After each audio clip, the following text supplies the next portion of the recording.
ವಿಧಾನ ಪರಿಷತ್ ಚುನಾವಣೆಯಲ್ಲಿ doctor Chandrashekhar B Patil ಜಯಬೇರಿ, Rajashekhar Patil ಮೊದಲ ಪ್ರತಿಕ್ರಿಯೆ.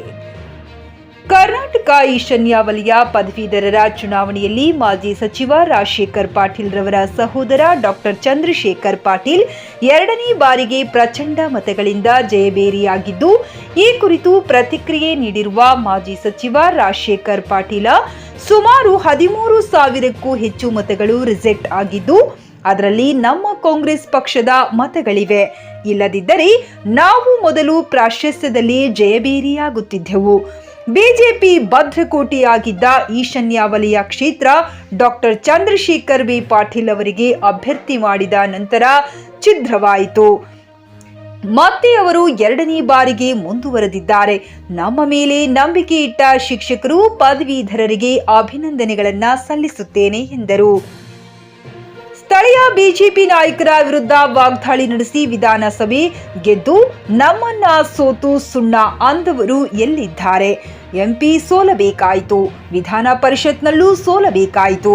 ಬಿಜೆಪಿ ಶಾಸಕರು ಇರುವ ಕ್ಷೇತ್ರದಲ್ಲಿ ಲೋಕಸಭೆಯಲ್ಲಿ ಅದೇ ಪಕ್ಷಕ್ಕೆ ಮತ ಕೊಡಿಸಲು ಅವರಿಗೆ ಆಗಲಿಲ್ಲ ಎಂದು ಪರೋಕ್ಷ ವಾಗ್ದಾಳಿ ನಡೆಸಿದರು. JK news Kannada, Humnabad. ಇದು ಭ್ರಷ್ಟರ ಪಾಲಿಗೆ ಸಿಂಹ ಸ್ವಪ್ನ. ಜಿಲ್ಲೆ ಹುಮ್ನಾಬಾದ್ ತಾಲೂಕಿನಲ್ಲಿದ್ದೀವಿ. ಕಳೆದ ಬಾರಿ ಏನಪ್ಪ ಅಂದರೆ ಈ ಭಾಗವನ್ನು ಪದವೀಧರ ಕ್ಷೇತ್ರ ಒಂದು ಬಿಜೆಪಿಯ ಒಂದು ಕ್ಷೇತ್ರವಾಗಿತ್ತು. ಕಳೆದ ಬಾರಿ ಏನಪ್ಪ ಅಂದರೆ ಡಾಕ್ಟರ್ ಚಂದ್ರಶೇಖರ್ ಪಾಟೀಲ್ ಅವರು 220 ಅಂತರ ಮತಗಳಿಂದ ಗೆದ್ದಿದ್ದರು. ಆದರೆ ಎರಡನೇ ಅವಧಿಗೆ ಮತ್ತೆ ವಿಧಾನ ಪರಿಷತ್ನ ಸದಸ್ಯರಾಗಿ ಮತ್ತೆ ಕಾಂಗ್ರೆಸ್ ಪಕ್ಷದಿಂದ ಚುನಾವಣೆಗೆ ಸ್ಪರ್ಧಿಸಿದರು. ಈ ಬಾರಿ ಕೂಡ ಏನಪ್ಪ ಅಂದರೆ ಬಿಜೆಪಿ ಪಕ್ಷಕ್ಕೆ ಸೋಲನ್ನು ಉಣಿಸೋದ್ರ ಮೂಲಕವಾಗಿ ಮತ್ತೆ ಜಯಬೇರಿಯನ್ನು ಬಾರಿಸಿದ್ದಾರೆ. ಬನ್ನಿ, ಅದರ ಜೊತೆ ನಮ್ಮ ಜೊತೆ ಮಾಹಿತಿ ಕೊಡಲು ಏನಪ್ಪ ಅಂದರೆ ಮಾಜಿ ಶಾಸಕರು, ಮಾಜಿ ಸಚಿವರಾದಂಥ ರಾಜಶೇಖರ್ ಬಿ ಪಾಟೀಲ್ ಅವರಿದ್ದಾರೆ. ಸರ್ ನಮಸ್ಕಾರ. ಸರ್ ನಮಸ್ಕಾರ, ಹೇಳಿ. ಇವತ್ತಿನ ದಿನ ವಿಧಾನ ಪರಿಷತ್ನ ಸದಸ್ಯರ ಎರಡನೇ ಅವಧಿಗೆ ಇದು ಕಳೆದ ಬಾರಿ ಏನಪ್ಪ ಅಂದರೆ ಒಂದು ಬಿಜೆಪಿಯ ಒಂದು ಭದ್ರಕೋಟೆ ಇತ್ತು, ಅದನ್ನು ಒಡೆದು ಒಂದ್ಸಲ ಪರಿಷತ್ ಸದಸ್ಯರಾಗಿದ್ರಿ. ಮತ್ತೆ ಈ ಬಾರಿ ಏನಪ್ಪ ಅಂದರೆ ಎರಡನೇ ಅವಧಿ ಮತ್ತೆ ಕೂಡ ಆಯ್ಕೆಯಾಗಿದೆ.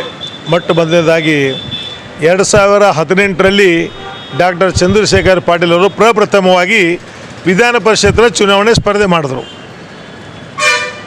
ಸುಮಾರು 3-4-5 ಟರ್ಮ್ವರೆಗೆ ಅಲ್ಲಿ ಗೆದ್ದಿರ್ತಕ್ಕಂಥದ್ದು ಭಾರತೀಯ ಜನತಾ ಪಕ್ಷ ಮಾತ್ರ ಗೆದ್ದಿದೆ.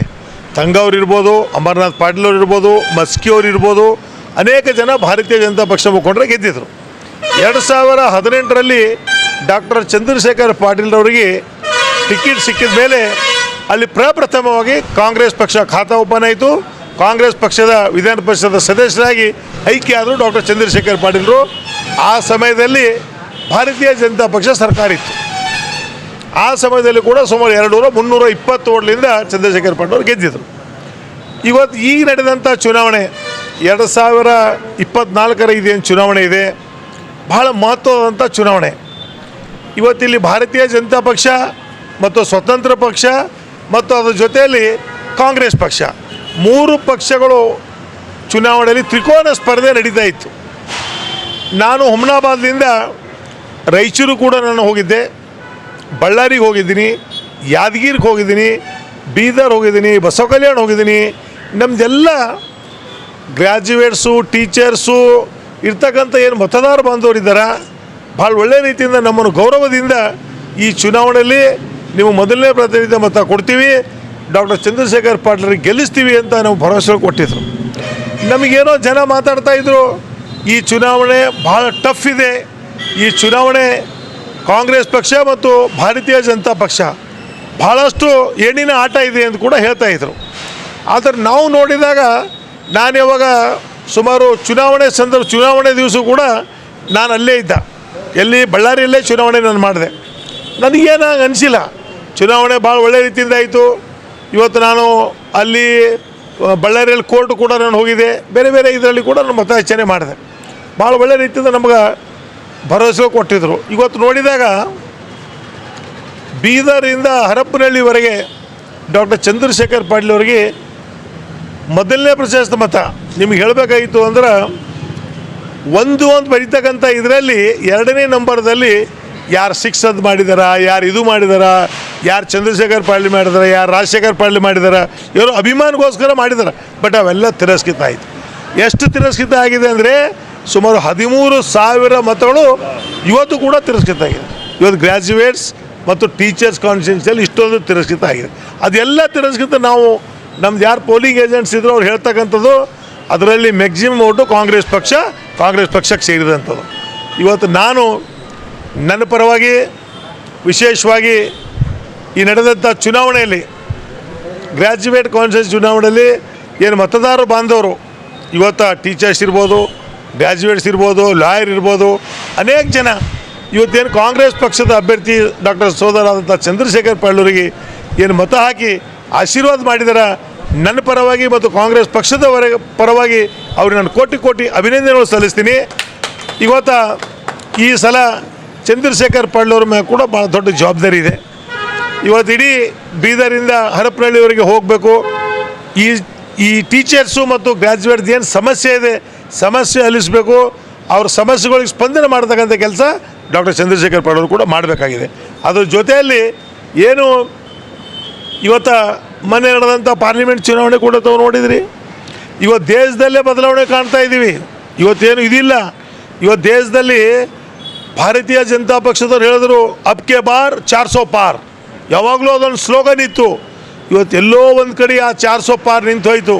ಅದು ವಿಶೇಷವಾಗಿ ನಮ್ಮ ಬೀದರ್ದಲ್ಲಿ ಯಾವ ರೀತಿ ಭಗವಂತ ಖೂಬಾಜಿಯವರು ಇಡೀ ಜಿಲ್ಲೆಯಲ್ಲಿ ಹುಮ್ನಾಬಾದಲ್ಲಿ ಬಂದರು ಕೈ ಆಡಿಸ್ಬೇಕು, ಔರಾದ್ದಲ್ಲಿ ಹೋಗಿ ಕೈ ಆಡಿದ್ರು, ಬಸವ ಕಲ್ಯಾಣದಲ್ಲಿ ಹೋಗಿ ಕೈ ಆಡಿದ್ರು, ಬೇರೆ ಬೇರೆ ಕಡೆ ಹೋಗಿ ಎಲ್ಲ ಕಡೆ ಕೈ ಆಡಿದ್ರು.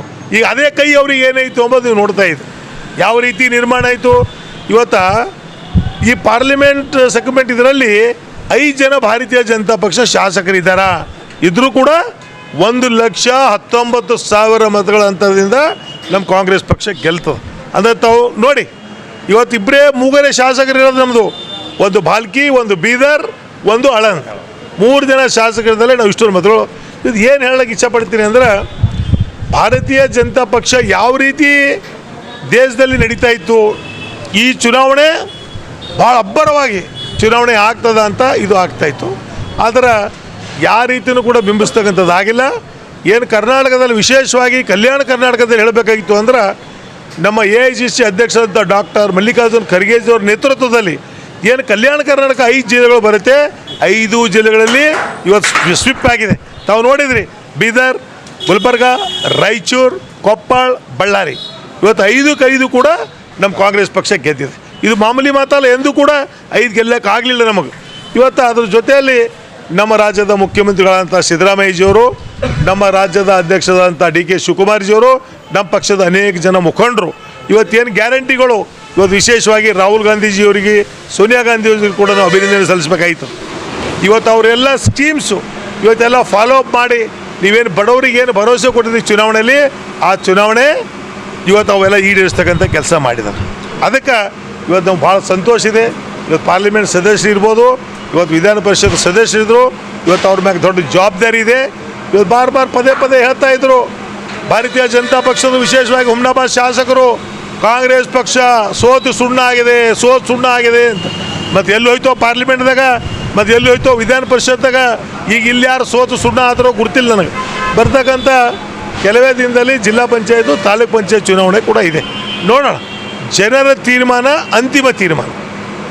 ಅದಕ್ಕೆ ನಾನಾಗಲಿ ಬೇರೆ ಯಾರಾದರೂ ಕೂಡ ನಾವು ತಲೆ ಬಾಗಲೇಬೇಕು. ಸರ್, ಭಾರತೀಯ ಜನತಾ ಪಕ್ಷದವರು ಕಳೆದ ಬಾರಿ ಕೂಡ ಡಾಕ್ಟರ್ ಚಂದ್ರಶೇಖರ್ ಪಾಟೀಲ್ ಅವರಿಗೆ 2ನೇ ಪ್ರಶಸ್ತಿಯಲ್ಲಿ ಗೆದ್ದಿದ್ದಾರೆ ಅಂತ ಟೀಕೆ ಮಾಡ್ತಾಯಿದ್ರು. ಆದರೆ ಈ ಬಾರಿ ಏನಪ್ಪ ಅಂದರೆ ಮೊದಲ ಪ್ರಶಸ್ತಿಯಲ್ಲೇ ಏನಪ್ಪ ಅಂದರೆ ಪದವೀಧರ ಅವರಿಗೆ ಒಂದು ಮಹತ್ವವನ್ನು ನೀಡಿದ್ದಾರೆ. ಇಲ್ಲ, ಅದು ನೀವು ಹೇಳೋದು ಸತ್ಯ. ಅವಾಗ ಸೆಕೆಂಡ್ ಪ್ರಿಫರೆನ್ಸಲ್ಲಿ ಕೂಡ ಇವ್ರು ಇರಲಿಲ್ಲ, ಭಾರತೀಯ ಜನತಾ ಪಕ್ಷ ಇರಲಿಲ್ಲ, ಜನತಾ ದಳ ಇತ್ತು ಅವಾಗ. ಯಾರು ಇವತ್ತೇನು ಇಂಡಿಪೆಂಡೆಂಟ್ ಅಭ್ಯರ್ಥಿ ಆಗಿದ್ದಾರೆ, ಎಂಥ ರೆಡ್ಡಿ ಅವರು, ಪ್ರತಾಪ್ ರೆಡ್ಡಿ ಅವರು. ನೋಡಿ, ಪ್ರತಾಪ್ ರೆಡ್ಡಿ ಅವರು ಸ್ವತಃ ನಿಂತೀವಿ. ಅವ್ರು ಸೆಕೆಂಡ್ ಇದ್ದರು, BJP ಥರ್ಡ್ ಇತ್ತು ಲಾಸ್ಟ್ ಟೈಮು ಕೂಡ. ಇವತ್ತು ನೀವೇನೊಂದು ಪ್ರಶ್ನೆ ಮಾಡಿದಿರಿ, ಅದು ನಿಜವಾಗ್ಲೂ ಸತ್ಯ ಇದೆ.